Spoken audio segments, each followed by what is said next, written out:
Esta é uma mensagem bíblica produzida pela Orvalho.com, um ministério de ensino ao corpo de Cristo.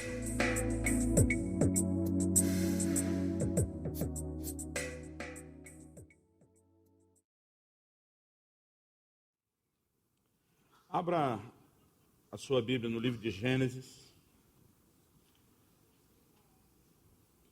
Livro de Gênesis, no capítulo 28. Eu quero que você leia comigo a partir do versículo 10. Gênesis 28.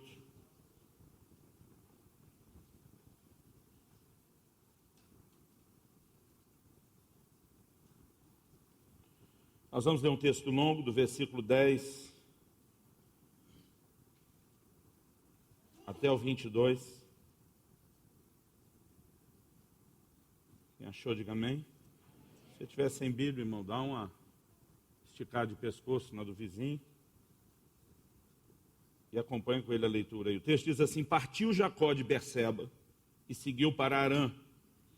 Tendo chegado a certo lugar, ali passou a noite, pois já era sol posto. Tomou uma das pedras do lugar, fê-la seu travesseiro e se deitou ali mesmo para dormir. E sonhou, eis posta na terra uma escada, cujo topo atingia o céu. E os anjos de Deus subiam e desciam por ela. Perto dele estava o Senhor, e lhe disse: eu sou o Senhor, Deus de Abraão teu pai, e Deus de Isaque. A terra em que agora estás deitado, eu te darei a ti e a tua descendência. A tua descendência será como o pó da terra, estender-se-á para o ocidente, para o oriente, para o norte, para o sul, e em ti e na tua descendência serão abençoadas todas as famílias da terra. Eis que estou contigo e te guardarei por onde quer que fores. E te farei voltar a essa terra, porque não te desampararei, até cumprir eu aquilo que te hei referido. Despertado Jacó do seu sono, disse: na verdade, o Senhor está nesse lugar, e eu não o sabia. E temendo disse: quão temível é este lugar! É a casa de Deus, a porta dos céus. Diga comigo: é a casa de Deus, a porta dos céus. Se não for pedir muito, vira para o vizinho aí e fala para ele: é a casa de Deus, é a porta dos céus. Continuando, 18. Tendo se levantado Jacó cedo de madrugada, tomou a pedra que havia posto por travesseiro e a erigiu em coluna, sobre cujo topo entornou azeite. E ao lugar, cidade que outrora se chamava Luz, deu nome de Betel. A palavra Betel significa casa de Deus. Fez também Jacó um voto dizendo: se Deus for comigo e me guardar nessa jornada que empreendo, e me der pão para comer e roupa que me vista, de maneira que eu volte em paz para a casa de meu pai, então o Senhor será o meu Deus. E a pedra que erigi por coluna será a casa de Deus. E de tudo quanto me concederes, certamente eu te darei o dízimo. Amém. Meu Deus, nós oramos e clamamos no nome do Senhor Jesus, que o Senhor ilumine os olhos do nosso entendimento, os olhos do nosso coração, que, ó Deus, a compreensão da Tua palavra entre no nosso espírito, que haja entendimento espiritual, que haja revelação, porque, ó Deus, nós clamamos por mais do que informação, nós clamamos por mais do que instrução, nós clamamos que a Tua palavra de fato possa não apenas nos tocar, que ela venha trazer, ó Deus, alinhamento profético, não apenas na vida de cada um de nós como indivíduos, mas para que como igreja nós possamos, ó Deus, corresponder contigo. Nós queremos, ó Deus, entrar no lugar mais profundo de experimentar aquilo que o Senhor é, aquilo que o Senhor tem, o que o Senhor quer fazer em nós e através de nós. E nessa manhã nós oramos por isso, confiando que o Senhor vai manifestar a sua graça, em nome de Jesus. Amém. Se você crê e concorda, diga amém. Amém. Queridos, a revelação de Deus na Bíblia é progressiva. Quando você olha para Adão, você vê um camarada que descobriu muita coisa sobre Deus. No entanto, não tudo. Não demora muito tempo, surge na sequência, na continuidade da linhagem, um Enoque que diz a Bíblia andou com Deus. E andou com Deus de tal maneira que a Bíblia diz que o Senhor o quis para si. Deus não quis esperar o dia da sua morte. Deus tomou. Outro dia eu vi alguém dizendo que Deus sequestrou o Enoque para si. Enoque entra num lugar de revelação mais profunda, não só de quem Deus é, mas do que Deus quer fazer. À medida que nós vamos lendo a Bíblia, a gente percebe que com Noé, com cada um dos que vão surgindo, até chegarmos em Abraão, a revelação é progressiva. Eles vão entendendo cada vez mais de Deus, eles vão entendendo cada vez mais do plano e do propósito de Deus. E Jacó, querido, ele entra num lugar de revelação e entendimento que até então parece que ninguém havia alcançado. Que é uma visão a respeito da casa de Deus, ou do que ele chamou de a porta dos céus. E eu quero tomar emprestada essa classificação dele, para ser o tema da minha palavra hoje. Porque eu creio que isso revela o que é o propósito de Deus. Quando a gente estuda a Bíblia e dentro da teologia, a gente fala do propósito eterno de Deus, que envolve estabelecer um lugar de habitação no meio do seu povo. Quando a gente tem um entendimento correto sobre a casa de Deus, eu creio que a gente pode entender o nosso papel como igreja, porque a nossa responsabilidade hoje é viver a manifestação dessa casa de Deus. Eu acredito que a gente tem algo profundo a aprender, não só nesse texto, eu vou mencionar um outro. Jacó, na verdade, ele tem duas experiências. Na verdade, Jacó, ele tem o que a gente pode chamar de duas revelações, e elas se complementam no sentido de levar a gente a entender o que é essa casa de Deus. Deus está revelando algo de uma forma especial, e isso é tão marcante na vida de Jacó, que lá na frente, quando Deus fala com ele, em Gênesis 31:13, Deus se revela, ou Deus se chama, essa maneira como ele trata, de o Deus de Betel. Basicamente ele está dizendo, eu não sou só o Deus dos seus pais com quem eu tenho feito uma aliança. Eu sou o Deus que revelou um pouco mais de mim mesmo e do meu propósito para você, lá naquele nosso encontro em Betel. Quando Deus usa essa expressão, que ele é o Deus de Betel, é exatamente isso que ele está dizendo, o que mostra, querido, que isso é um marco, não é só na história do próprio Jacó, mas no entendimento, do processo de Deus estabelecer a sua casa. E eu acredito que a gente precisa entender isso. Por que Jacó chama aquele lugar de casa de Deus? Eu acredito que não foi só porque Deus lhe apareceu. Porque, na verdade, outros tiveram essas experiências antes e nunca falaram sobre a casa de Deus. Tiveram visões de Deus, manifestações da presença de Deus, mas não se referiram àquele lugar como casa de Deus. Eu creio que a razão pela qual Jacó chama aquilo de casa de Deus é porque ele viu uma escada. Ele viu, na verdade, o que nós podemos chamar de uma ligação entre a terra e os céus. Eu acredito que essa ideia, querido, e talvez numa linguagem mais atual, nós, principalmente de quem gosta de filme de ficção científica, em vez de dizer a porta do céu, talvez a gente diria o portal. Fala aí, portal, como é legal, né? Devia ter pensado nisso antes. Mas ele está usando uma ideia, um entendimento e uma compreensão dos seus dias de ligação, de conexão. Ele entende que aquele lugar não é só o lugar onde a presença de Deus aparece, mas há uma conexão entre terra e céu. Ele entende que aquele é um lugar, e eu acredito que na percepção profética, que é muito poderosa o que acontece nessa revelação sobre a casa de Deus, a gente tem algo profundo a se aprender e entender. Irmão, a Bíblia diz que Jacó viu o anjo subindo e viu o anjo descendo. Eu creio que isso fala de uma interação, tanto de algo da terra que vai para o céu, como de algo do céu que vem para a terra. E a nossa visão a respeito de igreja, querido, ela precisa necessariamente contemplar uma perspectiva do sobrenatural, da entrada do poder de Deus, da manifestação do reino de Deus nessa terra. Deus não chamou a gente para ser um clube de gente que se reúne simplesmente para se edificar sem propósito nenhum. O que Deus realmente quer é, através de nós como igreja, manifestar o seu poder. Deus, através da igreja, que se tornou essa porta ou esse portal, Ele quer literalmente invadir a terra e estabelecer o seu reino na terra. Deus quer que a gente tenha um papel de tocar e arrebanhar pessoas e conduzi-las ao céu. E a igreja tem esse papel hoje, querido. Eu vou dar uma volta antes de chegar lá nessa revelação progressiva da casa de Deus, mas isso vai culminar num lugar só, que é a igreja. Quando eu olho para essa visão da casa de Deus, a gente precisa reconhecer que isso começa com Jacó, uma vez que ninguém falou sobre isso antes. Evolui com Moisés, quando Deus começa a dirigir, Moisés, orientá-lo a respeito da construção de um tabernáculo. Porque o que Jacó pela primeira vez contempla, querido, Ele simplesmente tem uma percepção profética, ele levanta aquela pedra, ele unge, e eu quero te mostrar que isso é um ato profético muito significativo. Mas fisicamente falando, nós não temos nada além disso. É Moisés que recebe de Deus uma direção para edificar o tabernáculo. E o conceito de casa de Deus começa a se desenvolver. Depois, Salomão, eu estou pulando o tabernáculo de Davi, porque apesar de ter feito algo especial, que Davi fez, não tinha nada de espetacular aos olhos dos homens. Na verdade, ele só levantou uma tenda, bota a arca no meio, e ele mobiliza os levitas para um novo tipo de trabalho e serviço que nunca existiu antes dentro do conceito de casa de Deus. Davi é praticamente o responsável por introduzir a música, o louvor e a adoração da casa de Deus. Ele bota os levitas para se revezarem, eles ficam lá em turnos, 24 horas por dia, 7 dias por semana, louvando, a Deus de forma ininterrupta, dizendo: o Senhor é bom, a sua bondade dura para sempre.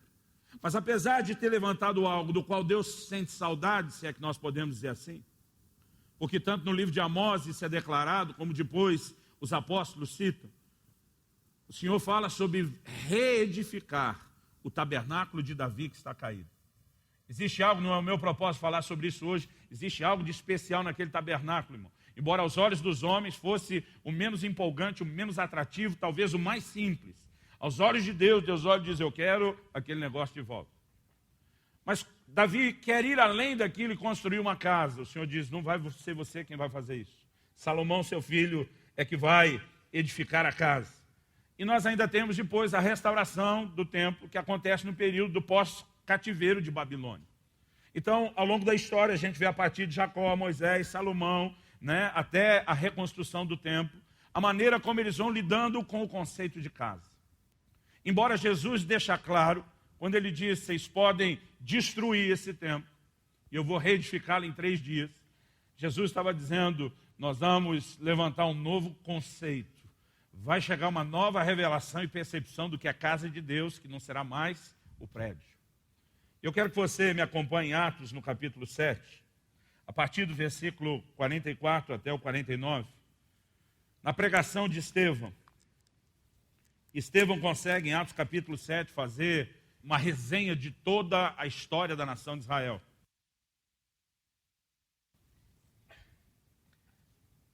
Atos 7, de 44 a 49. Ele diz assim, Estevão pregando: o tabernáculo do testemunho estava entre nossos pais no deserto, como determinara aquele que disse a Moisés que fizesse segundo o modelo que tinha visto, o qual também nossos pais, com Josué, tendo-o recebido, está falando da próxima geração, o levaram quando tomaram posse das nações que Deus expulsou da presença deles, até os dias de Davi. Esse achou graça diante de Deus, lhe suplicou a faculdade de prover morada para o Deus de Jacó, mas foi Salomão quem lhe edificou casa. Entretanto, não habita o Altíssimo em casas feitas por mãos humanas. Como diz o profeta: o céu é meu trono, a terra o estrado dos meus pés. Que casa me edificareis, diz o Senhor, ou qual é o lugar do meu repouso? Na verdade, Deus não está negando que aquilo que aconteceu antes tivesse a perspectiva de casa. A presença de Deus se manifestava naquele lugar. O Santo dos Santos, o lugar mais reservado do tabernáculo e depois do templo, ele não era acessível a praticamente ninguém. Apenas o sumo sacerdote, praticamente uma vez por ano, no dia da expiação, entrava com o sacrifício do sangue. Flávio Josefo, historiador respeitadíssimo da história dos judeus, fala que eles entravam não apenas com aquelas campainhas que existiam na roupa, na indumentária dos sacerdotes, mas amarrados numa corda. Porque se eles não fizessem devidamente o sacrifício pelos seus pecados e depois pelo pecado do povo, eles seriam fulminados naquele lugar da presença de Deus. E a cordinha era para tirar, sem ninguém se expor mais a esse tipo de dano. Era o lugar onde a presença de Deus ficou, podemos dizer assim, reclusa durante um tempo de manifestação. Mas quando Jesus morreu, quando Jesus, na verdade, mesmo antes da morte, ele brada: está consumado. A Bíblia diz que o véu do templo se rasgou de cima a baixo. Na descrição de Flávio Josefo, a espessura desse véu, irmão, era algo assim quase impossível de ser rasgado. Precisaria da força de muitos cavalos para conseguir fazer aquela separação. Mas a Bíblia diz que ele se rasgou de alto a baixo. E Deus estava mandando uma mensagem, dizendo: a partir de agora, a minha presença não está reclusa a um ambiente, não está reclusa a um prédio. Todo o conceito limitado que vocês tiveram até então de uma casa como um ambiente físico precisa ser mudado. Onde Estevão está dizendo: Deus não habita em casas feitas por mãos humanas. Ele não está dizendo que aqueles lugares não foram antes a casa de Deus. No entanto, ele diz: isso era apenas Deus tentando trazer uma visão, uma compreensão, um entendimento do que ele, na verdade, queria revelar. E o que ele queria revelar não tinha nada a ver com um prédio. Quando Paulo escreve a Timóteo, em 1 Timóteo 3,15, ele diz para o seu discípulo assim: escrevo-te essas coisas, esperando ir ver-te em breve, para que, se eu tardar, fique ciente de como se deve proceder na casa de Deus, que é a igreja do Deus vivo, coluna e baluarte da verdade. Paulo faz uma aplicação clara e direta, que se existe uma casa de Deus, essa casa é a igreja do Senhor Jesus. Essa casa hoje somos nós. Você pode dizer amém? O livro de Hebreus também se refere de forma clara a essa questão da igreja. No capítulo 3, no versículo 6 de Hebreus, o escritor diz assim: pois toda a casa é estabelecida por alguém, mas aquele que estabeleceu todas as coisas é Deus. Moisés era fiel em toda a casa de Deus como servo, para testemunho das coisas que haviam de ser anunciadas. Então ele está dizendo que aquilo projetava uma mensagem para o futuro. Cristo, porém, como filho, em sua casa, a qual casa somos nós, se guardarmos firmes até o fim a ousadia e a exultação da esperança. Então, na visão da casa de Deus, querido, nós começamos com Jacó levantando uma pedra, ungindo, mas nós encontramos essa aplicação em nós e a partir daquilo que Jesus vem, de fato, para fazer. Jesus vai além daquilo que Moisés fez e construiu. A Bíblia diz: ele foi fiel na casa de Deus como servo. Fez algo que Deus lhe anunciou, projetando uma mensagem. E diz: Cristo, como filho, veio, na verdade, edificar a gente. Essa casa somos nós. Quantos são gratos a Deus por ser casa de Deus? Essa figura da pedra que foi ungida, eu acredito que ela é muito forte, é muito profética no seu significado, porque no Evangelho de Mateus, no capítulo 16, e no versículo 18, Jesus faz uma afirmação. Eles estão em Cesareia de Filipe, e o Senhor aproveita esse lugar e diz assim para Pedro: também eu te digo que tu és Pedro, e sobre esta pedra edificarei a minha igreja, e as portas do inferno não prevalecerão contra ela. É interessante o local que Jesus usa, querido, para fazer essa declaração. Eu tive o privilégio de estar lá por 2 vezes. Aquele lugar, em Cesareia de Filipe, ao pé do monte, né, tem um templo cavado numa gruta que até hoje ainda é chamado pelo mesmo nome da antiguidade, de Porta do Inferno. Jesus faz questão naquele lugar onde se fazia muitos sacrifícios de animais.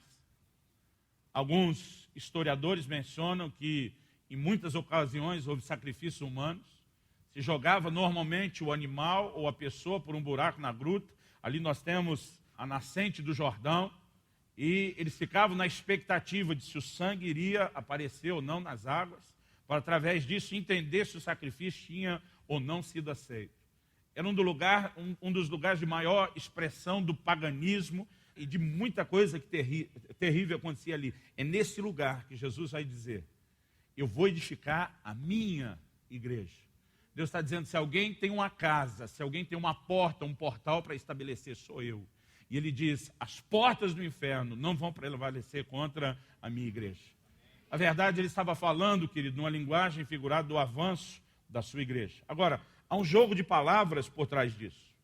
Apesar de até hoje a igreja romana insistir que Jesus estava, nesse momento, falando de Pedro, há um jogo de palavras no original grego. Ele diz: na verdade, te digo que tu és Pedro. E ele usa uma palavra no grego, Petros, um pedaço de pedra ou de rocha, uma pequena rocha. Aí Jesus diz assim: e sobre esta pedra, aí ele muda a palavra que é usada no original grego, Petra, uma grande rocha. Edificarei a minha igreja. Jesus nunca estava dizendo que Pedro era a pedra sobre a qual a igreja seria edificada. Isso contradiz, né, uma variedade enorme de versículos bíblicos. O apóstolo Paulo escreve e diz: ninguém pode lançar outro fundamento, 1 Coríntios 3, ninguém pode lançar outro fundamento além do qual está posto, o qual é Jesus. Ele foi chamado de a pedra angular, a pedra fundamental, a pedra de esquina. O tempo todo ele foi anunciado profeticamente dessa forma.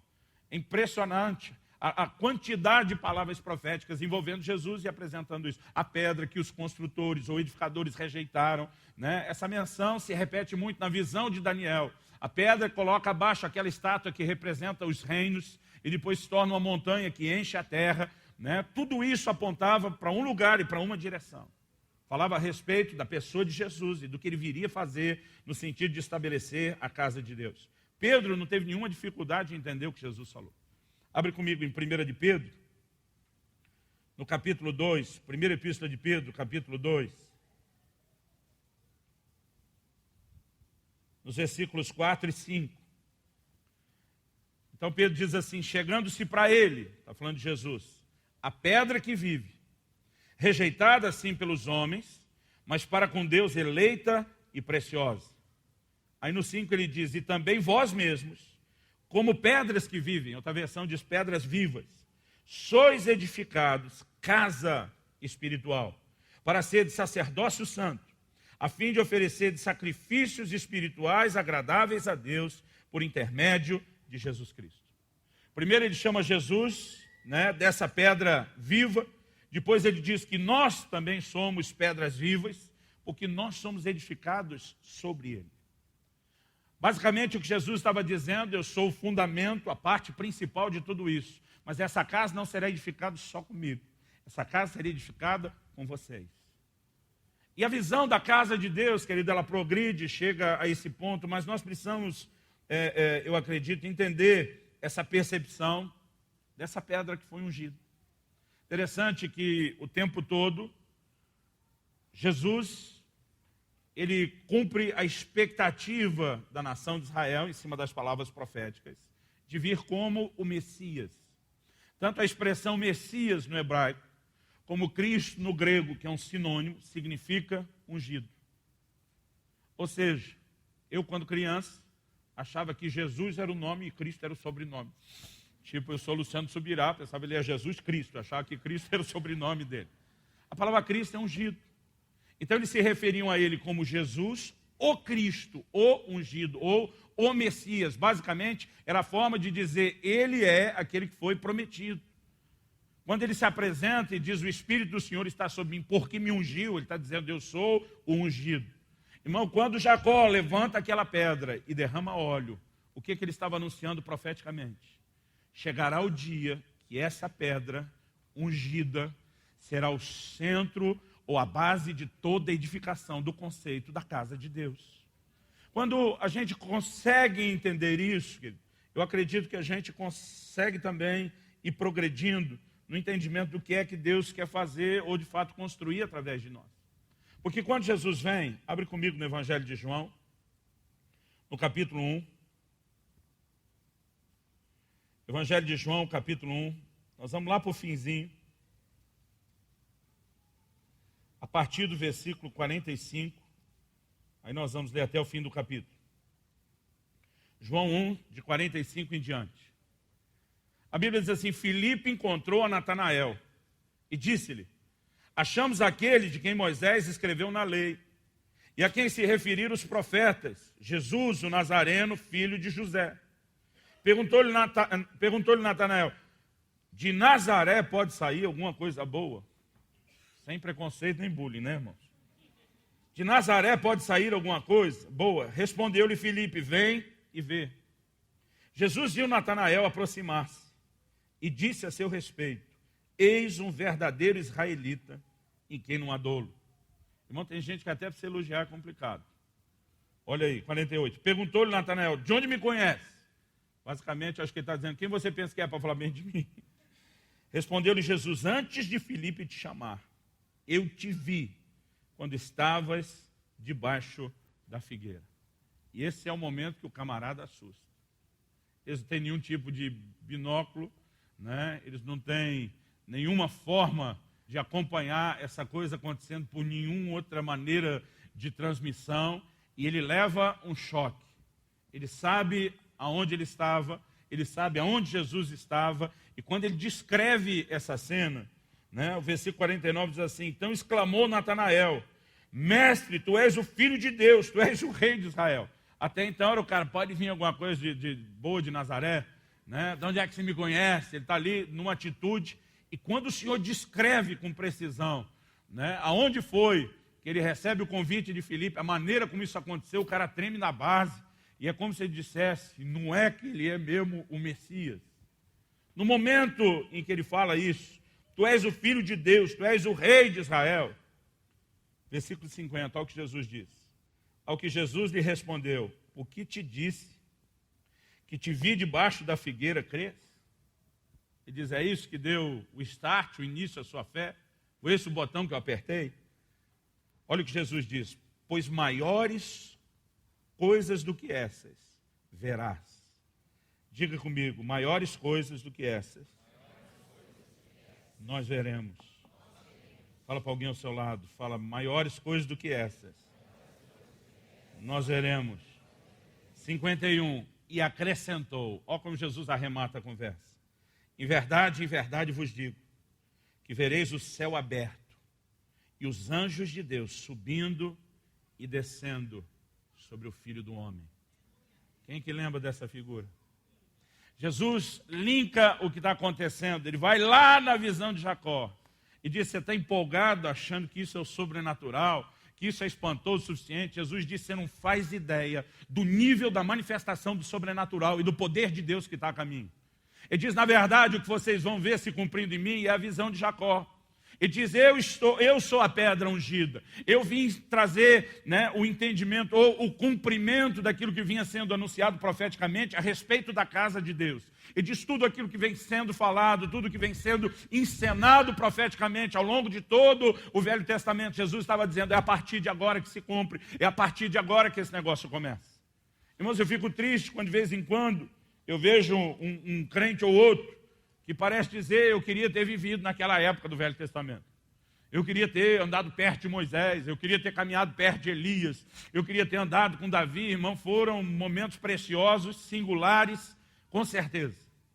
Mas quando Paulo escreve aos Coríntios, ele diz, se o ministério da condenação, falando de Moisés, se manifestou em glória, a ponto do seu rosto brilhar, e diz, como não será de maior glória o ministério do Espírito? Aquilo que tem sido reservado e guardado para nós, querido, é muito maior do que aquilo que foi vivido e experimentado antes dessa era. E nós não podemos, como igreja, querido, ter uma visão de que a gente vai viver ou funcionar sem a manifestação ou a expressão do sobrenatural de Deus. Nós começamos, às vezes, a tratar as coisas como se fossem muito naturais. Até quando alguém vai entregar a vida a Jesus, parece que a nossa expectativa é que o camarada foi lá, né, simplesmente tomou a decisão, fez a famosa e bendita reza salvadora da oração do pecador e diz, graças a Deus, deu tudo certo. Irmãos, nós precisamos entender que num momento como esse, algo poderoso está acontecendo no reino espiritual. Eu me lembro de um camarada que nós ganhamos para Jesus quando pastoreava ainda em Guarapuava.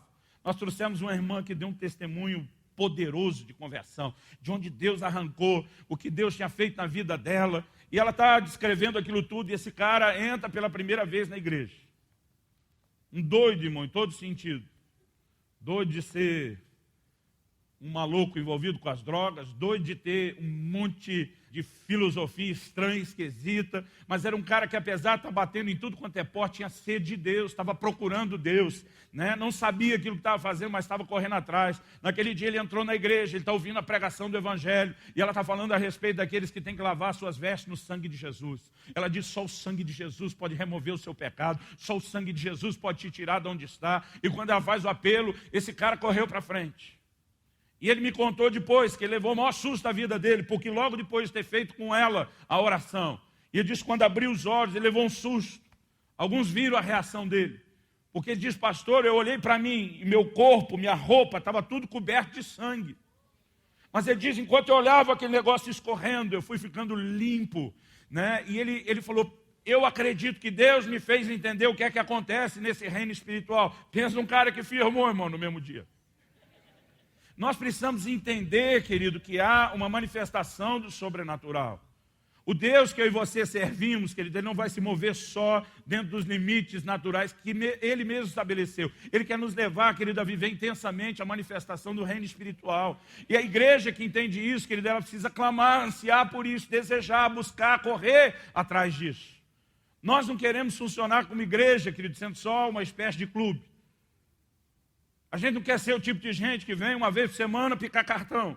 Isso os que conseguem essa façanha. Alguns a média está um pouco menor. Irmãos, nós queremos ser igreja quando estamos juntos numa celebração, quando estamos juntos nas células, quando estamos discipulando, mas quando estamos fazendo o que quer que seja, por onde quer que a gente ande, por onde a gente passe. Nós temos a responsabilidade de ser casa de Deus. E ser casa de Deus não é só ter a bênção de ter Deus morando em nós, mas é entender, querido, como essa presença quer se manifestar através de nós, o como eu e você temos que ser essa porta dos céus, o como através de nós a presença e o poder de Deus vai se manifestar para tocar outras pessoas, para literalmente invadir essa terra. Deus vem trabalhando uma visão, querido, a respeito da igreja, que eu acredito de coração, se eu e você entendemos, a nossa correspondência com Deus vai ser diferente. Você pode dizer amém? Nessa primeira revelação de Jacó, em Gênesis 28, depois desse panorama da casa de Deus, eu quero que a gente olhe junto algumas coisas. Vamos voltar em Gênesis 28, desse texto que nós lemos de 10 a 22. Uma das primeiras coisas que a gente percebe é não só essa menção, mas o destaque da manifestação da presença de Deus. Diga comigo, a manifestação da presença de Deus. Olha comigo lá, Gênesis 28, para não ler o texto todo, eu quero que você vá comigo nos versículos 13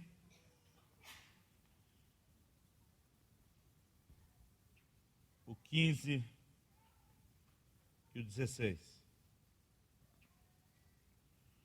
Depois de ver essa escada, onde os anjos de Deus subiam e desciam, no versículo 13 diz assim, perto dele estava o Senhor. E lhe disse, eu sou o Senhor, Deus de Abraão, teu pai, e Deus de Isaque. No versículo 15, eis que eu estou contigo, e te guardarei por onde quer que fores, e te farei voltar a essa terra, porque não te desampararei, até cumprir eu aquilo que te hei referido. Irmão, você vai encontrar afirmações semelhantes no Novo Testamento. O Senhor diz, eis que estou convosco todos os dias até a consumação dos séculos. Hebreus 13, não te deixarei, não te desampararei. Agora, irmão, por que Ele quer estar presente? Não é só para te fazer companhia. Não é só para de vez em quando fazer um cafuné na sua cabeça, um mimo na sua alma. Isso também acontece e a gente é grato a Deus por isso. Mas sabe o que Deus está dizendo? Por onde você andar, eu vou te guardar. Eu vou ser com você. Porque eu estou permitindo que você vá, mas você volta a essa terra. Porque eu tenho uma promessa, eu tenho planos com você. Eu não largo você enquanto você não entrar no lugar de experimentar o que você tem para a sua vida. Irmão, tem gente que acha que tem que ficar orando e tentando convencer Deus, para ver se Deus dá uma chance, se Deus lhe dá uma oportunidade de fazer alguma coisa. Se talvez, quem sabe, ao longo da vida, ele ache aquilo que precisa fazer para o corpo de Cristo. A visão que eu tenho tido, querido, há muito tempo, é lógico que a gente tem que buscar a Deus, tem que orar, tem que depender. Mas não sou eu que tenho que ficar correndo atrás de Deus e dizer, me usa, me põe nesse lugar. Deus disse para Jacó, eu não vou largar você. Sou eu que não desgrude você. Sou eu que não te solto. Onde você for, eu estou na sua cola. Por quê? Eu tenho um propósito a ser cumprido na sua vida. Quem está entendendo, diga amém. Olha o versículo 16. Despertado Jacó do seu sono, disse, na verdade o Senhor está nesse lugar e eu não sabia. A declaração dele não é o Senhor estava enquanto eu dormia e agora ele foi embora. Na verdade, Jacó entende algo. Ele reconhece que a presença de Deus, que ele não vai ser percebida de forma natural. E diz, o Senhor já estava aqui antes de eu ter qualquer visão. O Senhor continua aqui depois de eu ter acordado. Ele entende, ele passa a entrar no lugar da percepção do que é a presença de Deus consigo. Querido, nós como igreja precisamos viver isso. Eu acho interessante a forma como alguns vivem desligados e desconectados da presença de Deus. Outro dia um irmão falou para mim, pastor, pelo amor de Deus, a hora que o louvor estava começando a ficar bom, vocês terminaram. Falei, sério, depois de 1 hora. Estava começando a ficar bom no fim de 1 hora. Irmão, tem uns camaradas que chegam tão desligados, que a hora que nós estamos terminando, ele diz, agora está começando a ficar bom. Se você der uma olhada, irmão, tem sempre um mais aleluiado, um chapado, né? Na primeira oração, no primeiro acorde que solta aqui, o camarada já está vendo o anjo voando de costa de braçada, de um lado para o outro, porque a gente é que precisa entrar nesse lugar de perceber Deus. Eu já paguei cada mico, querido. Não como um amigo meu que eu vi esses dias, que no meio da noite, num voo internacional, disse que deu um brado de um glória a Deus, e quase botaram ele numa camisa de força. Mas já passei cada situação de estar tão envolvido com Deus, com a presença de Deus, e eu esqueço dos outros. Às vezes eu esqueço, tem gente olhando, já fiz cada cena na rua. Eu fico pensando que bom que naquela época não se filmava tudo como hoje. Hoje uma bobeada de ser Deus, você está no YouTube. Mas nós precisamos viver a percepção dessa presença. O que Jacó está dizendo é o seguinte, Deus já estava aqui antes de eu perceber. Deus continua aqui depois que a visão terminou. Querido, deixa eu te dizer, quer você acredite nisso, quer não, quer você sinta, quer não, quando você está caminhando como alguém que já se tornou morada de Deus, o Senhor, a presença de Deus está com você. Quando nós nos reunimos a adorar, a presença de Deus está conosco. Agora o problema é que alguns de nós decidimos viver alheios a isso. Quando Jacó acorda, é como se ele dissesse, a presença de Deus estava aqui o tempo todo. Eu é que estava lerdo para perceber isso. E eu creio, querido, que Deus quer nos levar a um lugar onde a gente vá além disso e comece de fato a perceber a sua presença. Não é só em momento de uma experiência ou outra. É lógico, querido, que em alguns momentos a gente pode ter uma experiência mais marcante. Já tive momento de Deus me tocar, de uma voz audível falar comigo. Já tive experiências muito especiais. Deus mandar um anjo que interviu, né, num assalto. Mas Deus não está comigo só essas horas. Deus está comigo o tempo todo, Deus está com você o tempo todo. E a gente precisa andar nessa consciência. A igreja, querido, ela tem que ser um lugar, eu não estou falando do prédio, eu não estou falando só da reunião. Eu e você, nós precisamos ser um povo que vive a manifestação da presença de Deus. Quem está entendendo, diga amém. O Senhor Jesus diz, bastou vocês se reunir no meu nome. Ele diz, eu estou presente. Isso significa que quando nós nos reunimos em seu nome, Ele está presente. A cada momento, querido, pode ser num encontro pessoal, discípulo. Quando ele diz 2 ou 3 reunir, ele não está falando de um encontro esporádico. Não está falando que você trombou um irmão, né, no shopping, na rua, Pai do Senhor, tudo bem, glória a Deus, aleluia. Mas ele está falando de intencionalmente estarmos juntos para nos edificarmos. Ele diz, é no meu nome, eu estou ali. Querido, eu tenho orado e clamado a Deus, eu quero que você se una comigo. Eu não tenho orado para Deus manifestar a presença dEle. Eu tenho orado para a gente acordar e começar a perceber, e começar a desfrutar o que é que a gente pode, querido, ter num momento de comunhão com Ele, seja aqui, seja lá no seu quarto, num lugar secreto. O nível de intervenção que você pode ter na sua vida, quando você sai, querido, seja nas questões do trabalho, do seu estudo, por onde você anda, saber que onde você vai, Deus está na sua cola, Ele está grudado em você, dizendo, eu não vou te deixar enquanto eu não cumprir aquilo que eu prometi, eu quero fazer algo na sua vida. A gente precisa acordar para isso. Além do destaque dessa presença de Deus, nessa primeira revelação de Jacó, ele enxerga com tanta clareza essa questão da ligação entre a terra e os céus, a ponto de chamá-la a porta dos céus, ou de dizer o lugar através do qual os céus entram na terra. E quando você percebe, querido, Jesus ensinando sobre isso, ele está levando os seus discípulos a entenderem o que é viver isso que vem sendo prometido. Abre comigo em Mateus 18, de 18 a 20. Mateus 18, de 18 a 20.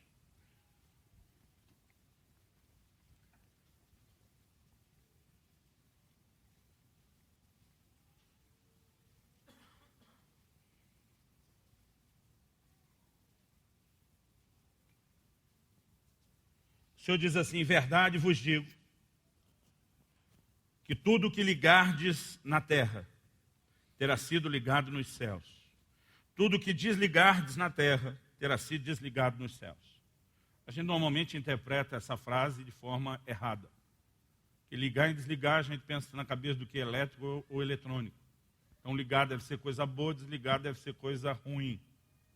Na verdade, a expressão ligar, a palavra que é usada ligar, e ela aparece em outros lugares na Bíblia, ela fala de prender, de atar. A Bíblia diz que quando Lázaro ressuscitou, a ordem de Jesus uma versão diz desatai-o e deixai-o ir. Outra versão diz desligai-o. Porque ligar e prender. Então o Senhor está dizendo, tira ele desses panos, né? Desliga ele, solta. Mas independente da ordem, irmão, se o ligar é bom ou desligar é ruim, ele diz, o que vocês ligarem na terra, prenderem, o céu respalda. O que vocês desligarem, soltarem na terra, o céu desliga. Irmão, vamos pensar um pouquinho nisso. 19, é nessa hora que ele diz, em verdade também vos digo que se dois dentre vós sobre a terra concordarem a respeito de qualquer coisa que porventura pedirem, ser-lhes-á concedida por meu Pai que está nos céus. Agora, antes dele falar do que o Pai vai conceder no céu, ele fala de pessoas que na terra concordam. O que ele estava dizendo antes, ele diz, gente, vocês não fazem ideia do que vocês na terra podem fazer em relação a atrair o respaldo do céu e a manifestação do céu. Otmani tem sido muito mal compreendido. Quando nos seus livros sobre oração, ele diz, o ambiente de oração é um lugar onde nós exercemos tamanha autoridade, onde a terra governa o céu. Ele não está dizendo que nós mandamos em Deus. Mas ele está falando, querido, quando nós compreendemos o que é ser uma embaixada de Deus nessa terra. Paulo escreve e diz em 2 Coríntios 5 que nós somos embaixadores de Cristo. Você sabe o que é isso, querido? Uma embaixada brasileira fora é território brasileiro fora. Quem bota o pé dentro da embaixada brasileira entrou no território brasileiro. Quando a Bíblia diz que nós somos embaixadores de Deus, quando a Bíblia fala de nós como embaixada, está dizendo, querido, que nós representamos o céu. Quem bota o pé do lado de dentro está pisando no céu. Há uma conexão que nós precisamos entender. E o Senhor disse, vocês precisam entender isso. Que há uma capacidade de prender ou soltar aqui. E o céu está respaldando. Por quê? Vocês são a porta. Vocês que vão trazer essas coisas. E ele diz, quando vocês concordarem aqui na terra, no céu está sendo ligado. Porque há uma conexão. A igreja, querido, não só na hora de pregar o evangelho de salvação e levar alguém a Cristo, é a porta dos céus. Mas para atrair as bênçãos de Deus, para trazer resposta de oração. Irmão, anjo subindo, anjo descendo, você acha que está fazendo o quê? Você acha que eles estão só cuidando do corpinho? Fazendo exercício na escada? Sobe e desce na escada? Eu creio que tem anjo, irmão, o tempo todo levando as nossas súplicas. Eu creio que tem anjo o tempo todo descendo com resposta. A gente precisa voltar a não só entender essas coisas, querido, mas acreditar, enxergar isso e permitir que o sobrenatural se manifeste na nossa vida de forma mais intensa. É só depois disso, de Jesus falar de ligar ou desligar na terra, o céu respaldando, pedir na terra, o céu atendendo, que ele diz, porque onde estiverem 2 ou 3 reunidos em meu nome, ali estou eu no meio deles. Ele diz, vocês me representam, eu me manifesto no meio de vocês. A minha presença não vai ficar reclusa, ela vai fluir através desse portal para entrar na terra. A gente tem que resgatar, querido, essa visão e esse entendimento. No íntimo do nosso coração e na prática, dizer, eu vou viver isso. Eu não vou aceitar menos do que isso. Eu não vou ficar aquém disso. Em Mateus 6,10, o que Jesus nos ensinou a dizer. O modelo de oração. Seja feita a tua vontade na terra, como é feita nos céus. Se a vontade de Deus nos céus, querido, se cumprisse na terra sozinho, por que é que a gente tinha que pedir por isso? Mas eu e você, a porta do céu, inclusive na nossa responsabilidade de orar. Gente, a igreja precisa acordar para o seu papel de oração e intercessão. Orar não é só ficar pedindo para Deus resolver um problema ou outro, querido. Nossa responsabilidade de oração vai além. Paulo diz, orai por mim, que me seja dada a palavra, que no abrir da minha boca eu faça como convém fazer. Você vê os apóstolos orando, Senhor, concede que nós anunciemos a tua palavra com toda intrepidez. Enquanto o Senhor, opera sinais, prodígios, milagres por meio do teu santo servo Jesus. Todo o mover de Deus, querido, que você vê sendo vivido, manifestado no livro de Atos, que para nós ainda é referência de avivamento. Essas coisas eram geradas por meio de oração.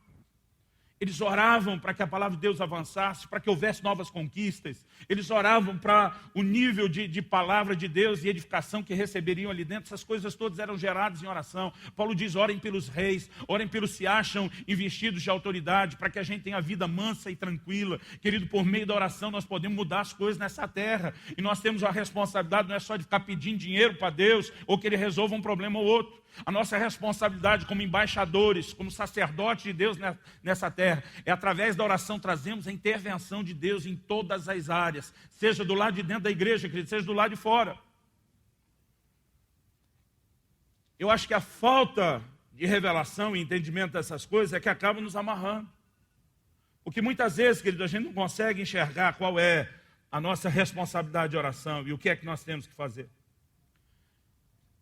Além dessa visão da presença de Deus, da ligação entre terra e céus, tem um terceiro aspecto nessa primeira revelação de Jacó, que está no versículo 14. É a marca da multiplicação. Fala comigo, a marca da multiplicação. Fala para alguém perto de você, a marca da multiplicação. Então, desde que Deus criou o homem, Ele abençoa Adão. E a palavra proferida é frutificai, multiplicai, enchei a terra. A cada nova tentativa de Deus, seja o que Ele tenta com Adão, seja o que Ele tenta com Noé, depois do dilúvio, que é um novo começo. Deus diz de novo, frutificai, multiplicai, enchei a terra. O que Deus não conseguiu fazer por meio de Adão, o que Deus não conseguiu fazer por meio de Noé, Ele levanta um homem, faz uma aliança com ele, dizendo, em ti, eu vou encontrar um caminho em você e na sua descendência. E diz, serão benditas todas as famílias da terra. Deus está olhando para ele, em momento nenhum, eu estou pensando em fazer uma coisinha só com você. Através de você eu quero fazer algo na terra inteira. Então ele diz, a sua descendência vai ser numerosa, como as estrelas do céu, como a areia do mar. Deus está dizendo, eu vou fazer esse negócio acontecer. E agora ele fala com Jacó e chama essas palavras que foram dadas, inclusive de multiplicação. Olha o versículo 14. O Senhor diz o seguinte, a tua descendência, falando para Jacó, será como o pó da terra, estender-se-á para o ocidente, para o oriente, para o norte e para o sul. Em ti e na tua descendência serão abençoadas todas as famílias da terra. Irmão, Deus não está mais falando só da terra prometida, Deus não está falando só de um pedaço de terra a ser conquistada, Deus estava falando de como iria cumprir a palavra que Ele deu para Abraão. Os judeus, na época que Jesus vem, estão todos orgulhosos de ser descendência de Abraão. O que é que Deus diz para eles? Dessas pedras eu posso fazer levantar filhos a Abraão. Sabe o que Deus está dizendo? Vocês nem imaginam como é que essa palavra vai ser cumprida. E Paulo tem que ficar explicando, tanto na carta aos Romanos como aos Gálatas, que a descendência, a linhagem de Abraão, não era só a linhagem física. Ele diz judeu, em Romanos 2, 28 e 29, não é aquele que é na carne, sim aquele que é no coração. Circuncisão também é aquela que é no coração, no espírito. E ele começa a mostrar o que Deus estava fazendo. O que Deus está falando com Jacó, que ele não era as promessas sobre a nação de Israel, é algo muito maior. Ele diz, todas as famílias da terra vão ser alcançadas. E nós precisamos entender, querido, que esse conceito de casa de Deus, esse chamado que Deus tem para nós, é o que tem que fazer arder dentro de mim e dentro de você. Uma visão de multiplicação, uma visão de conquista. Deus está tentando fazer algo nessa terra. Deus está tentando fazer de nós a porta dos céus, para que aqui eles encontrem Jesus, que é a porta de entrada no reino. Eu e você, querido, precisamos ser agentes de salvação. Tem tanta gente sem Cristo, tem tanta gente perecendo, tem tanta gente... O problema, querido, não é só o que eles estão enfrentando dificuldade agora. Não é apenas um problema familiar, um problema financeiro, uma enfermidade. O problema deles é muito pior do que isso. Quem não entregar a sua vida a Cristo e por meio da fé receber a salvação oferecida, está condenado, querido, eternamente. Nós não podemos assistir esse povo numa condição como essa e não cooperar com Deus para que através de nós todas as famílias sejam alcançadas. Não dá para ser igreja, querido, sem a visão de multiplicação. Não dá para ser igreja sem a visão de crescimento. Eu me lembro logo no início da igreja, uma irmã que nós recebemos aqui. Ela falou, pastor, estou vindo da minha igreja, que era uma igreja muito grande. Mas estou vindo para a sua, porque a sua é pequena. Eu falei para ela, por enquanto. Ela falou, não, pastor, nem venha com esse negócio por enquanto. Vamos deixar esse negócio pequenininho. Assim é que é bom. Eu falei, bom para quem, irmã? Ela falou, sabe, na minha opinião, a gente tinha que ter alguém que ficasse na porta. Cada vez que alguém aceita Jesus, o cara da porta já dá um tiro na cabeça, já mata e manda para o céu rápido. Não desvia, não fica aqui, um monte de gente incomodando, dando trabalho. Eu olhei a princípio e pensei que estava de brincadeira. Eu faço isso com muita gente faz isso comigo. A conversa foi continuando e eu vi que o trem era sério. Ela botou a mão na cabeça e falou, o problema é que quem que vai ficar matando? Porque depois isso não entra. Nós não vamos achar esse voluntário. Irmão, sério. Agora, sabe o que é curioso? Foi a primeira pessoa dessa igreja de Curitiba que eu enterrei. Sem querer tocar o terror em você, meu querido. Irmãos, nenhum de nós tem o direito de dizer, graças a Deus eu entrei, ninguém mais entra. Nós temos uma responsabilidade com os de fora. E nós vamos atormentar você se for preciso. Dizendo, nós vamos ter que ganhar pessoas para o Senhor. Esse é o nosso trabalho aqui, é o nosso trabalho na célula, é o trabalho no dia a dia. Nós temos que ganhar pessoas, nós temos que discipulá-los, nós temos que multiplicar. Jesus diz, vão e façam discípulos de todas as nações. E diz, eu quero tocar essa terra toda, eu quero fazer diferença. A gente não pode viver, querido, sem a marca da multiplicação. A casa de Deus carrega essa marca da multiplicação. E Deus está contando comigo e com você, para que Ele possa trazer multiplicação. Porque isso não é para a gente se orgulhar. Não é para a gente ficar batendo o peito, dizendo que são melhor do que outro, crescemos mais do que outro. Irmão, queira Deus, essa cidade tenha mais igrejas do que bares. Alguém me perguntou outro dia, quando nossos vizinhos queridos compraram o prédio aqui do lado. A senhora não está incomodado, tem a igreja do lado. Eu falei, eu queria uma em cada esquina. Nós precisamos sonhar com o reino de Deus crescendo e se estabelecendo, amém? Vamos passar para a segunda revelação de Jacó e terminar com ela. Gênesis 35, de 1 a 7. Gênesis 35, de 1 a 7. A diferença entre uma revelação e outra é que na primeira Jacó sai de casa, ele na verdade estava de saída. Essa próxima, ele está voltando para casa. É o momento do retorno. E Deus diz, eu vou te acompanhar, eu vou te trazer. O que Deus estava dizendo, eu tenho uma aliança que começou com Abraão, com Isaac, com você, de dar a você essa terra. Então, Gênesis 35, já é o momento em que ele encontrou seu irmão Esaú. É o momento em que, na volta, ele acaba se estabelecendo temporariamente em Siquém. Eles enfrentam um problema muito sério em Siquém. Diná, filha de Jacó, ela foi violentada. E Siquém, o camarada que fez isso, estava apaixonado por ela, porque queria casar. Eles tinham ordem de Deus de não se envolver, de não se misturar. Mas os dois filhos mais velhos, depois de Rúben, que era o primogênito, que são Simeão e Levi, diz que eles agiram com astúcia. Eles propõem para aquela vila, para aquele povo, que eles fariam uma aliança. E dizem, mas a gente não pode casar com vocês, com as suas filhas, nem as nossas filhas casar com os filhos de vocês, se vocês não se circuncidarem como a gente. Nós temos uma aliança, é assim que nós vivemos e andamos em Deus. E ou é isso, é pegar ou largar. Siquém apaixonado por Diná, já tinha feito a burrada, está querendo arrumar, convence todo mundo, né, daquele lugar, daquela cidade a entrar em aliança. E a Bíblia diz que todo homem foi circuncidado. Irmão, eu sou tão grato a Deus que na nova aliança circuncidado só no coração. Aquele povo, irmão, não tinha um bisturi decente, era facas de perdeneira, pedra afiada. Não tinha analgésico, não tinha asepsia, não tinha anti-inflamatório, antibiótico, nada disso. A Bíblia diz no terceiro dia, quando todos os homens estavam, descrição bíblica, no auge da dor, Simeão e Levi diz, agora a gente se vinga da nossa irmã. Cada um pega numa espada, dá uma intimada em outros irmãos, e eles executaram todos aqueles que haviam, né, se envolvido, fizeram a limpa, exterminaram aquela cidade. Esse é o momento que Jacó, ele na verdade fica apavorado, porque o capítulo 34 termina no versículo 30. Então disse Jacó a Simeão e Levi, vós me afligistes e me fizestes odioso entre os moradores dessa terra, entre os cananeus, os ferezeus, sendo nós pouca gente, reunir-se-ão contra mim e serei destruído, eu e a minha casa. Jacó está usando aqui de muito bom senso. Ele diz, nós somos um grupo pequeno, vocês venceram a cidade porque enganaram eles a circuncidar. Vocês acham que vocês vão conseguir fazer isso com o resto do povo, que agora vai se unir, vai tratar a gente como inimigo? Os outros não estão nem pensando, responderam, abusaria ele de nossa irmã como se fosse uma prostituta, eles estão numa reação emocional, mas Jacó está enxergando, querido, o quadro.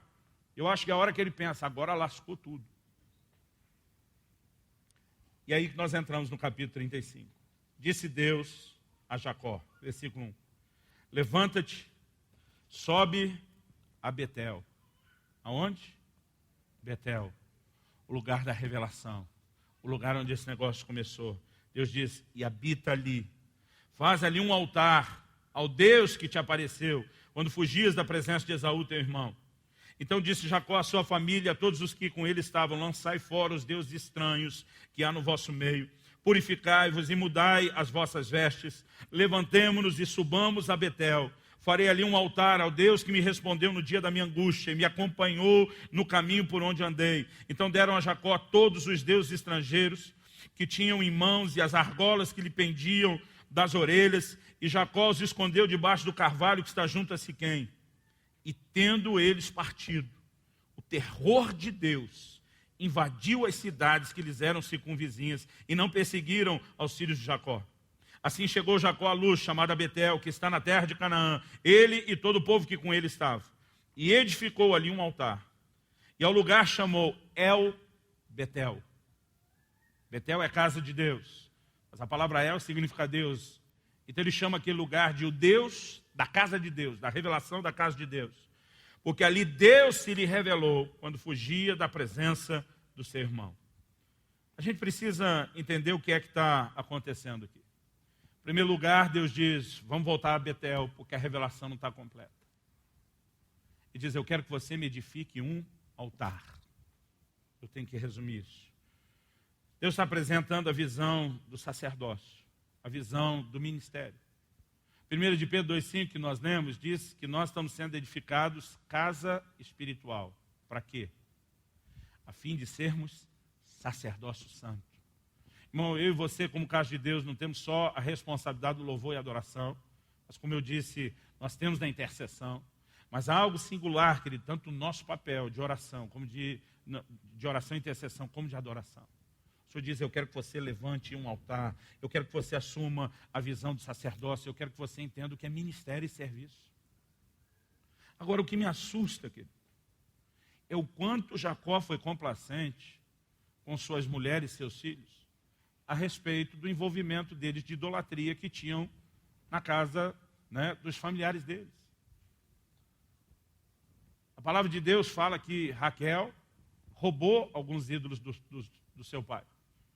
Mas além dos que ela roubou, no meio dos filhos, daquela turma toda, tinha muita coisa daquele legado da vida antiga. Irmão, deixa eu te dizer, eu entendo que Deus está dizendo que além de eu e você temos que assumir a nossa responsabilidade de sacerdócio. Jacó estava mandando, na verdade, seus filhos se santificarem. Se nós queremos ser a porta dos céus, o lugar da manifestação do poder de Deus, nós precisamos entender a mensagem que Deus dá através de Josué à sua geração. Santificai-vos, porque o Senhor fará maravilhas no meio de vós. A gente tem tolhido, querido, a entrada da expressão do reino de Deus. Porque a gente consegue trazer para o que deveria ser a casa, o lugar da presença dele, da manifestação do poder dele, um monte de entulho dessa velha vida mundana, um monte de osso que a gente não quer largar de roer. Jacó, ele entende o que foi a revelação, o que é que Deus estava tentando fazer, ele percebe como está vivendo longe daquilo, mesmo que a presença de Deus foi com ele no sentido de guardá-lo. Ele diz, gente, só tem uma forma de trazer esse sobrenatural. Nós vamos nos santificar. E eu já quero anunciar já. Primeira semana de março, ainda nem apareceu nos avisos, apareceu? Vai começar a semana que vem. Já bota no Save the Date, semana de santificação. Nós vamos fechar a semana, irmão, orando, jejuando, chorando, confessando pecado, intercedendo uns pelos outros. Nós vamos espremer tudo quanto é ferida, expulsar tudo quanto é berne por lá de fora, toda essa nojeira espiritual, porque, querido, se nós queremos viver a manifestação do sobrenatural, não tem outro caminho. Eles entendem que eles estão entulhando a entrada do poder de Deus, impedindo essa manifestação. E ele fala para essa turma toda, ele pega seus filhos, as mulheres, todo mundo, e diz: nós vamos dar um fim em tudo aquilo que está relacionado com a velha vida. Não tem mais espaço para isso na vida da gente. Nós vamos ter uma postura radical de santificação. Irmão, você não vai ver o cumprimento desse entendimento do que é a casa de Deus, do que Deus quer manifestar, sem a visão de santificação. Se você for rápido de endereço, me acompanha, senão só preste atenção. O apóstolo Paulo, em 2 Coríntios, no capítulo 6. 2 Coríntios, no capítulo 6. Ele fala exatamente a respeito disso. Você deve se lembrar que ele começa falando a respeito do santuário de Deus, que nós somos. Ele fala sobre não ter julgo desigual, não ter harmonia entre o Cristo e o maligno, união entre crente e incrédulo, comunhão entre luz e trevas, sociedade entre justiça e iniquidade. E depois de falar isso tudo, ele diz no versículo 16, que ligação há entre o santuário de Deus e os ídolos? Porque nós somos santuário do Deus vivente, como ele próprio disse: habitarei e andarei entre eles, serei o seu Deus e eles serão o meu povo. Por isso, retirai-vos do meio deles, separai-vos, diz o Senhor. Está citando um texto da palavra de Deus. Não toqueis em coisas impuras, e eu vos receberei, e serei vosso pai, e vós sereis para mim filhos e filhas, diz o Senhor Todo-Poderoso.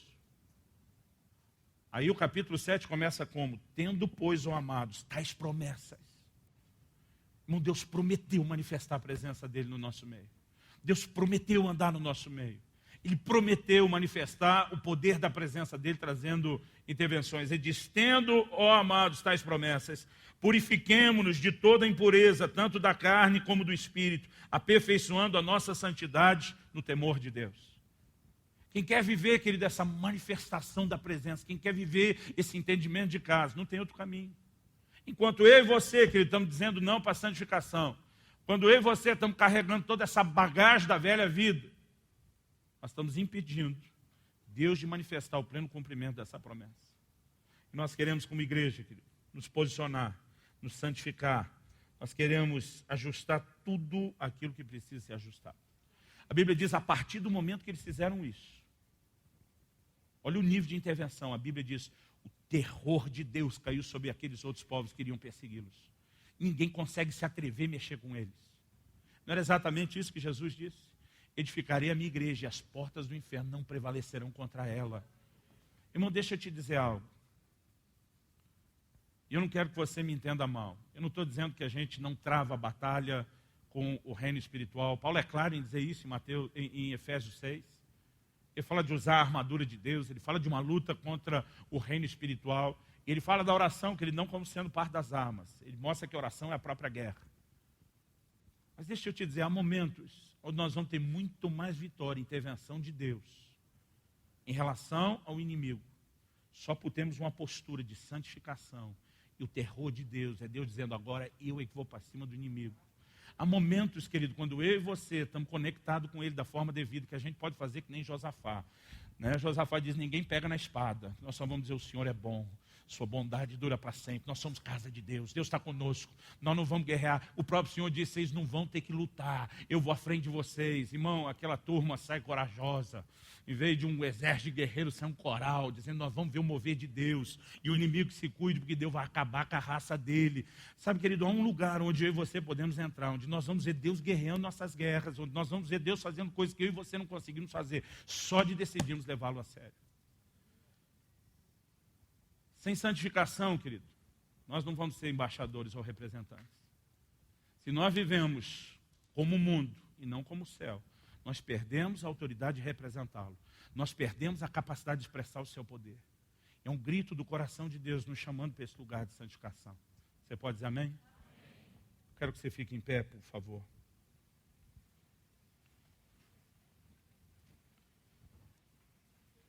Eu tenho um grito entalado no meu peito desde a adolescência.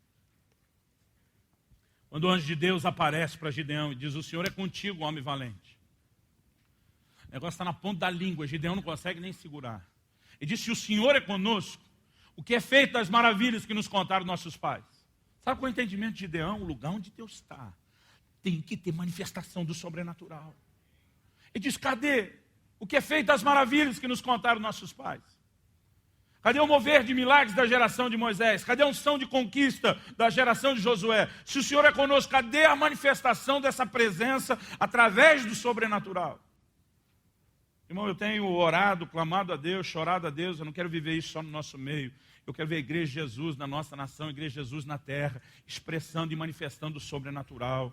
Nós precisamos, querido, voltar a lidar com a realidade de curas e milagres, como algo corriqueiro, não como de vez em quando, graças a Deus, conseguimos alguma coisa. Nós precisamos crer, querido, que as pessoas vão ter o tipo de conversão, não é meia boca, vão ser impactadas pelo Espírito Santo, vão ser convencidas por Ele. Gente que vai entrar no nosso meio antes de ouvir a pregação do Evangelho, vai chorar, vai cair às vezes de joelho arrependido pela manifestação da presença de Deus. Demônio, querido, que vai deixar a pessoa que nós nem colocamos a mão.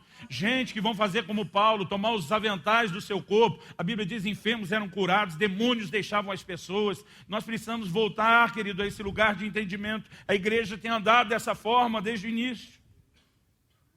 Mas quando Pedro pregou, ele diz, arrependei-vos e convertei-vos para que venham os tempos de refrigério. Atos 3,19. E diz, envie ele o Cristo. Se envia ele o Cristo, querido, era a segunda vinda. Jesus já tinha vindo. Mas ele diz, o qual convém que os céus contenham, segurem.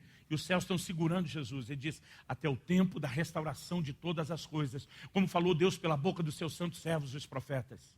Querida, a igreja entrou em declínio durante a história. Há um período da história que nós chamamos de o período das trevas. A coisa ficou feia.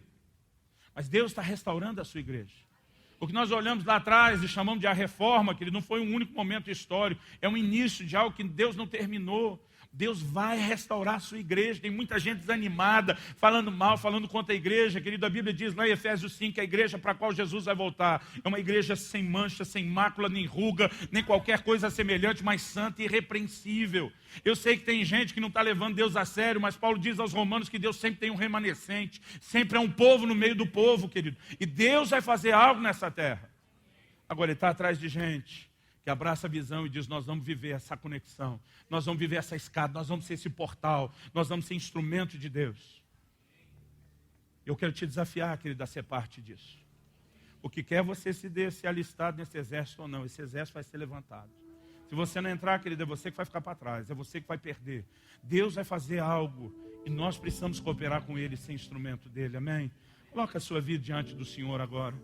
Eu quero que você ore aí no seu lugar. Eu quero que você fale com Deus.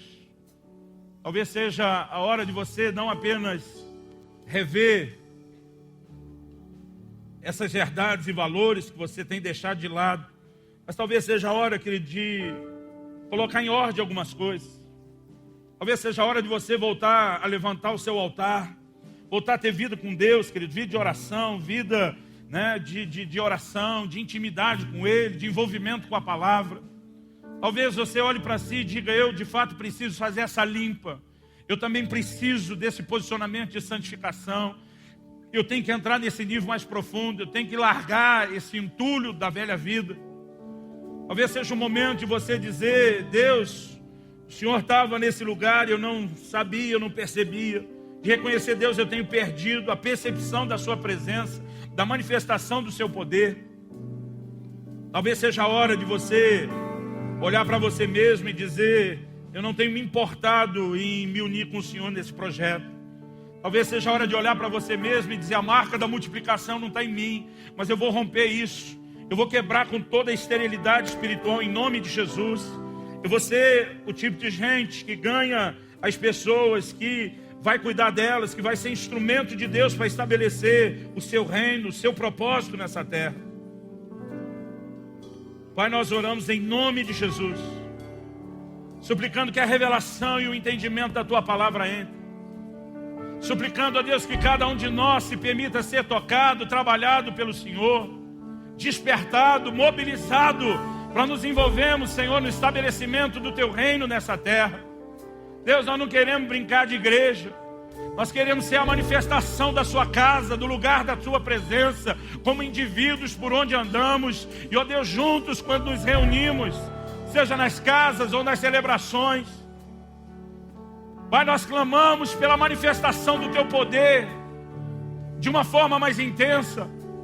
Como os apóstolos, nós oramos, concede que anunciemos a Tua palavra com toda ousadia e intrepidez, enquanto o Senhor estende a mão para operar curas, sinais, milagres, por intermédio do nome do Teu Santo Filho Jesus.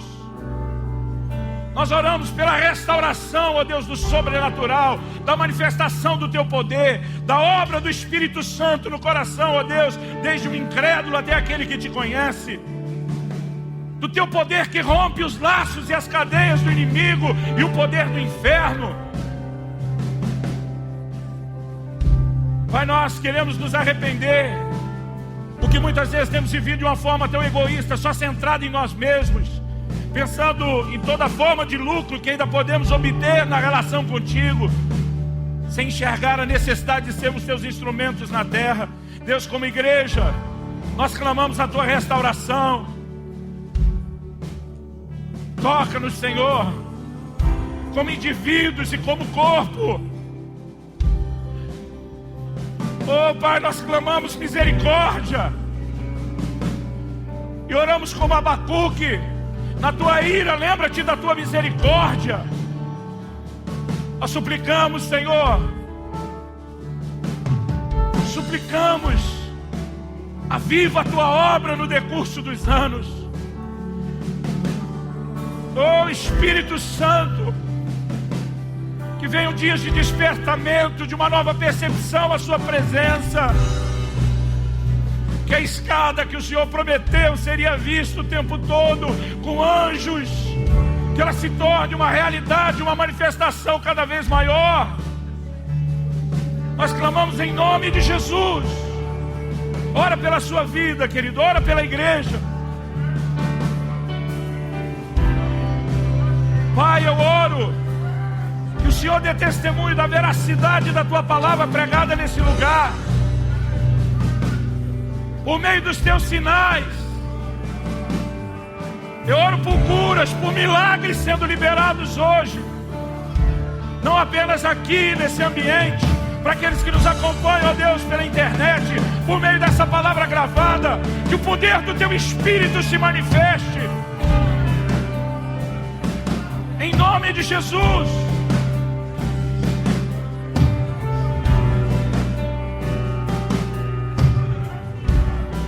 Em nome de Jesus.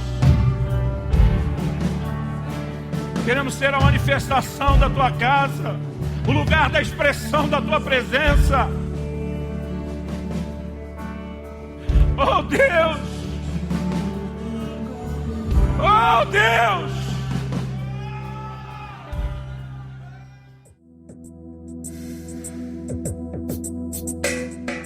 Para adquirir mensagens, livros e outros materiais do nosso ministério, ligue 41 3016 6588 ou acesse o nosso site www.orvalho.com.